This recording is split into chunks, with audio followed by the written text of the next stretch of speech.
A very good morning to all my dear students. Let's start lecture 2 of the chapter Elasticity of Demand. अब तक हम कर चुके हैं meaning of elasticity of demand, types of elasticity of demand, how is it different from law of demand. Then we have discussed about the methods of measuring the elasticity, proportionate and percentage method or percentage method, and we consider not the actual but the absolute value of the EP. Today we are going to start with what are the various degrees of price elasticity of demand. जो price elasticity of demand है वो 5 तरह की है, 5 types, जिसको हम बोलते हैं डिग्रीज ऑफ ईपी. ईपी और PED, price elasticity of demand.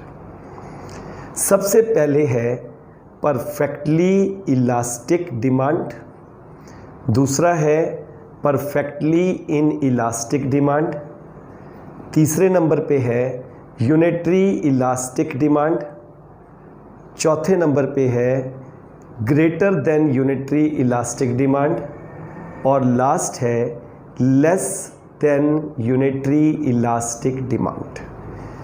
ये पांचों डिग्रीज को ही हम आज डायग्रामेटिकली एक एक करके समझेंगे और यही हमारा आज का डिटेल टॉपिक होगा.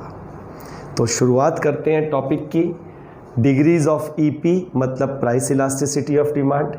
अभी मैंने पांचों नाम आपको लिए हैं और पांचों ही लिखे हुए हैं. Perfectly elastic, perfectly in elastic, unitary elastic, greater than unitary elastic and less than unitary elastic. सबसे पहले नंबर पे हम पढ़ने वाले हैं परफेक्टली इलास्टिक डिमांड. क्या सिचुएशन है ये? जरा सी प्राइस में चेंज हुआ तो डिमांड में इन्फिनिटी चेंज हो जाएगा. मैंने वर्ड क्या बोल रहा हूं, ध्यान से सुनना. प्राइस में जरा सा slightest change in the price leads to infinity change in the quantity demanded. अब मैं जब चेंज बोल रहा हूं ना, चेंज में बढ़ना भी हो सकता है, घटना भी हो सकता है. अब इसको मैं और कैसे एक्सप्लेन करूंगा. Slightest rise in the price leads to fall in the demand to 0. Slightest fall in the price leads to increase in the demand to infinity. इसीलिए इसका सिंबल जो है EP इक्वल टू इन्फिनाइट, ये symbol है इसका, horizontal 8. तो EP is equal to infinite क्या denote कर रहे हैं? जरा सी प्राइस बढ़ेगी तो डिमांड 0, जरा सी प्राइस कम हो जाएगी तो डिमांड इन्फिनाइट बढ़ेगी. देखो यही लिखा हुआ है. It is a situation in which slightest change in price causes infinite change in demand. In this case, demand curve will be a horizontal straight line parallel to x-axis. ये देखो, on y-axis we are taking price, we are taking the price on y-axis. On x-axis we are taking quantity demanded. यहाँ पर price OP है, quantity demanded OQ and OQ1 है. अब क्या वो बता रहे हैं, देखो वो फॉर्मूला हमने लिख लिया. EP is equal to P upon Q into delta Q upon delta P. अब इसी फॉर्मूले को हम यहाँ अप्लाई करते हैं. P अपॉन Q, P कितना है OP, और क्वांटिटी कितनी है OQ, OP अपॉन OQ. देखो ना, प्राइस OP, क्वांटिटी OQ. तो P अपॉन Q का मतलब प्राइस अपॉन क्वांटिटी. प्राइस कितना है OP, क्वांटिटी कितनी है OQ, तो OP upon OQ into delta Q मतलब change in the quantity, new minus old, Q1 minus Q. Delta change in price तो है ही नहीं, प्राइस तो सेम ही है, तो upon 0.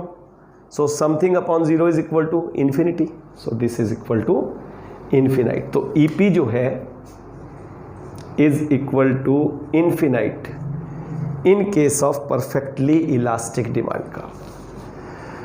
This is the first degree of elasticity of demand. ध्यान से समझो इस चीज को, क्या कहना चाह रहे. जरा सी प्राइस बढ़ेगी तो डिमांड ज़ीरो हो जाएगी। जरा सी प्राइस अगर कम होगी तो डिमांड इन्फिनाइट बढ़ेगी। अभी हम अगले चैप्टर में हम एक पढ़ेंगे perfect competition, forms of market हमारे सिलेबस में है, उसके बाद ही हम शुरू करेंगे। इसके बाद तो नहीं, उससे लास्ट में करेंगे। इसके बाद तो हम करेंगे supply and elasticity of supply, बिल्कुल डिमांड से रिलेटेड जैसा ही चैप्टर है, वो हमारा अगला चैप्टर होगा। तो अब देखो ध्यान से क्या मैं कहना चाह रहा हूँ यहाँ।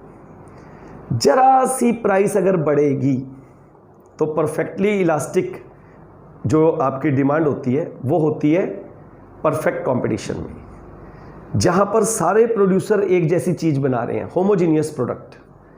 सबको पता है कि अगर पेन है तो मान लो वो एक ही ब्रांड का है, उसमें कोई अगर रेनॉल्ड्स का पेन है तो रेनॉल्ड्स का ही पूरे मार्केट में है, और अगर वो 5 रुपये कीमत है तो सभी को पता है 5 कीमत है। अगर किसी ने 5 रुपये से 5 रुपये 5 पैसे भी चार्ज किए, उसकी डिमांड ज़ीरो हो जाएगी। और अगर किसी ने बेवकूफ़ी से 5 रुपये से उसको 4.5 रुपये कर दिया, 4 रुपीज़ 50 पैसा, तो डिमांड इन्फिनाइट बढ़ेगी और वो लॉस में चला जाएगा। तो यहाँ पर ये देखो, ये demand curve horizontal straight line parallel to X axis, ये मैंने आपको समझा दिया। सेकंड है परफेक्टली इनइलास्टिक डिमांड, बिल्कुल भी इलास्टिसिटी नहीं है। इलास्टिक का मतलब लचक, उसमें फ्लेक्सिबिलिटी, वो तो बहुत ही ज़्यादा इलास्टिक थी, ये टोटली इनइलास्टिक है। कुछ बच्चे होते हैं बहुत ज़्यादा इलास्टिक होते हैं, बहुत ज़्यादा सेंसिटिव होते हैं, थोड़ी सी बात कहो वो समझ जाते हैं कि नहीं, अगर हमारे टीचर ने, हमारे पेरेंट्स ने ये कहा है तो नहीं, हमें ऐसा नहीं करना। They are very elastic, very sensitive. कुछ होते हैं मचा लो शोर, बजा लो ढोल, वो कहते हैं हम तो जैसे थे हम खोते थे और खोते ही रहेंगे। ये खोता एक तो होता है ढैंचू ढैंचू वाला, वो उसको बोलते हैं। एक खोता होता है जो खो दे, अपनी लाइफ को खो रहे हैं, अपना समय खो रहे हैं, अपनी मेहनत को खो रहे हैं, और लाइफ के में उसके बाद क्या रह जाएगा सिवाय रिपेंटेंस, पछतावा। और फिर कहेंगे अगर हम पढ़ लेते तो समय निकल जाएगा। चलिए फ़िलहाल अब मैं टॉपिक पे आ रहा हूँ। तो परफेक्टली इनइलास्टिक डिमांड कैसी है? चाहे प्राइस बढ़े चाहे घटे, ये डिमांड जितनी है उतनी रहेगी। अब ये ना ध्यान देना, परफेक्टली इनइलास्टिक डिमांड होती है नेसेसिटी गुड्स की। जितना कंजम्पशन हमें वीट की चाहिए तो करनी ही करनी है, सॉल्ट, शुगर, जितनी डिमांड हमें चाहिए हमने करनी है। लाइफ सेविंग ड्रग्स, किसी की ज़िंदगी बचानी है तो उसको ड्रग्स, उसको दवाई तो देनी पड़ेगी। तो अगर प्राइस बढ़े घटे, इनकी डिमांड पे कोई असर नहीं पड़ेगा। In this case the demand curve is a vertical line parallel to Y axis. तो यही अब हम पढ़ने जा रहे हैं नेक्स्ट कि क्या है परफेक्टली इनइलास्टिक डिमांड। लेकिन यहाँ देख लेते हैं क्या लिखा है हमने। It is a situation when the change in the price causes no change in quantity demanded. In this case, demand curve will be a vertical straight line. अब इसमें भी हम फॉर्मूला अप्लाई करके इसकी डिटेल को समझते हैं। Perfectly inelastic demand where EP is equal to 0। देखो अब ध्यान से, प्राइस OP है, डिमांड OQ है। At the OP price demand is OQ। Price increase हो गया OP से OP1, demand still remains OQ। तो प्राइस इलास्टिसिटी टोटली 0 है। कैसे? ये देखो हम ये फॉर्मूला अप्लाई कर रहे हैं। EP is equal to P upon Q। Formula क्या है? P upon Q। यहाँ मैं लिख देता हूँ, EP is equal to P upon Q into change in quantity upon change in price. अब ध्यान देना, EP is equal to P upon Q। तो P कितना है? देखो पहले हमने लिया P OP1, दिस वन, ठीक है, यहां से हम ले रहे हैं, हम प्राइस को कम कर रहे हैं। OP1 is the price, OQ is the quantity. अब क्या हुआ? प्राइस कम हो गया OP1 से OP, ठीक है, तो क्वांटिटी में कोई चेंज नहीं हुआ। तो देखो change in quantity 0 upon price में चेंज हुआ P1 minus P upon Q into delta Q upon delta P, तो 0 अपॉन समथिंग 0, तो perfectly in elastic demand, totally elasticity नहीं है, ये दूसरी डिग्री हो गई। थर्ड पे आ जाओ, unitary elastic demand. Unitary elastic demand वो सिचुएशन है बेटे जहां पर जितने परसेंट प्राइस में चेंज आएगा उतने परसेंट डिमांड में चेंज आएगा। मैं जब चेंज वर्ड बोलूंगा तो एकदम समझ जाओ, चेंज का मतलब जितने परसेंट प्राइस कम होगा उतने परसेंट डिमांड बढ़ेगी, या जितने परसेंट प्राइस बढ़ेगा उतने परसेंट डिमांड कम होगी। तो आओ जरा इसको देखते हैं क्या कह रहा है वो। When the percentage change in quantity demanded equals percentage change in price, the demand for such a good is said to be unitary elastic. जितने परसेंट चेंज आया डिमांड में और जितने परसेंट प्राइस में चेंज आया, जब वो दोनों बराबर हो जाएंगे इसको बोलेंगे यूनिटरी इलास्टिक। अब यहां एक खास बात, इन this case the demand curve is a rectangular hyperbola. जो डिमांड कर्व है वो क्या है, एक रेक्टेंगुलर हाइपरबोला। तो पहले हम इसको बनाते हैं। देखो मान लो पहला हमारा जो प्राइस है वो है 20 और डिमांड है 10। ये हम इसमें रेड पेन ही यूज़ करते हैं। Suppose the price is 20 and the demand is 10। अब प्राइस में चेंज आया 10%, प्राइस कम हो गया 20 to 10 और हमारी जो डिमांड है वो हो गई 10 to 20। और ये हमने इसको ज्वाइन किया, इसको रेक्टेंगुलर हाइपरबोला बोलते हैं। ये इस तरह का जो कर्व है, इसकी खास प्रॉपर्टी ये होती है, इसको टच करके जितने भी रेक्टेंगल्स बनेंगे उनका एरिया इक्वल होगा। तो देखो यहाँ पर अब क्या है, percentage change in quantity demanded, formula हमारा है कितना प्राइस में चेंज आया -10% और कितना डिमांड में चेंज आया +10%। देखो डिमांड कितनी बढ़ी 10 to 20, 10%, ये परसेंटेज में है और ये कितना हो गया -10। सो EP इज इक्वल टू -1। और अब मैंने बताया था आपको माइनस तो हम इग्नोर करते हैं क्योंकि माइनस क्या है, ये तो एक्चुअल वैल्यू है, लेकिन हम इसमें एब्सोल्यूट को कंसीडर करते हैं। और EP इज इक्वल टू -1 को बोलते हैं यूनिटरी इलास्टिक डिमांड। ये हमारी थर्ड डिग्री कंप्लीट हो गई। अब आते हैं हम फोर्थ, फिर देख लो third. When the percentage change in quantity demanded equals percentage change in price, demand is said to be unitary elastic.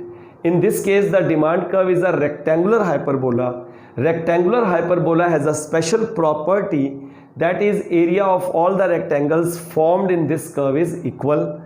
Price कम हुआ 10%, देखो 20 to 10, डिमांड बढ़ी 10 to 20, प्राइस में कमी क्योंकि ऊपर होता है क्वांटिटी डिमांडेड 10% पॉजिटिव, नीचे price minus, EP is equal to -1, इसको बोलेंगे यूनिटरी इलास्टिक। अब नेक्स्ट है ग्रेटर देन यूनिटरी इलास्टिक, यानी जितने परसेंट प्राइस कम होगा उससे ज़्यादा डिमांड बढ़ेगी। दोनों साइड से ले सकते हैं, जितने परसेंट प्राइस बढ़ेगा उससे डिमांड कम होगी। ठीक है, तो अब ये देखो, अब जो पहले केस है EP इज इक्वल टू, पहला देखो मान लो प्राइस हमारे पास है 30 है और डिमांड हमारी 10 है। अब प्राइस जो है हमारा कम हुआ 30 से 20 यानी 10% और डिमांड हमारी हो गई 10 से 30। ये देखो प्राइस में कमी आ रही है 10%, डिमांड बढ़ रही है 20%। तो अगर मैं इसको फॉर्मूले में लिखूं, EP is equal to percentage change in quantity demanded 20% और प्राइस कम हुआ -10%, EP is equal to -2, so EP is greater than 1। अब देखो जब मैं इसको ज्वाइन करूंगा पॉइंट्स को, तो ये कर्व जो है फ्लैटर है, ये जो डिमांड कर्व आ रहा है it's a flatter demand curve DD, और देखो ये ज़्यादा x एक्सिस की तरफ झुका हुआ है, स्लोप इसका x एक्सिस की तरफ।